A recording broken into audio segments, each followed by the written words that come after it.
ആദ്യം സുപ്പു പിന്നെ ഗായു കേട്ടോ. ഞാൻ ഒരു വേർഡ് പറയും, അത് വെച്ചിട്ട് ആൻസർ പറയണം.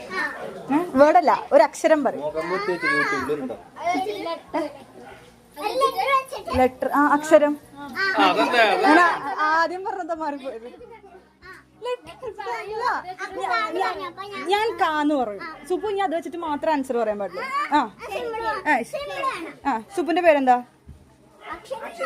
കാന്ന്.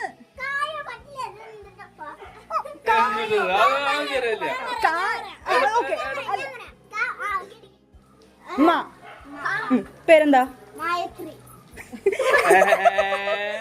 ഇനി സുപ്പുന് കാലേ. സുപ്പുന്റെ പേരെന്താ?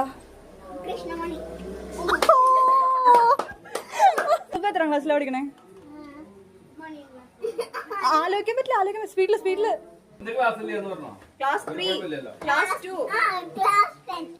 സുപ്പു എന്തിനാ സ്കൂളിൽ പോണേ?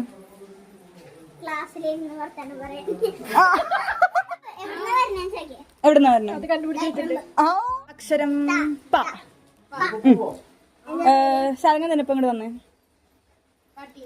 സാരംഗ എത്രാം ക്ലാസ്സിലാണ് പഠിക്കുന്നത്? 10ാം ക്ലാസ്സിൽ പഠിക്കുന്ന സാരംഗിന് ഇപ്പൊ എത്ര വയസ്സുണ്ട്? ട്രിപ്പ് പോകാൻ പറ്റും ഇഷ്ടമുള്ളൊരു സ്ഥലം? ഓക്കെ, കുറച്ച് ഫാസ്റ്റ് ആയിരുന്നു.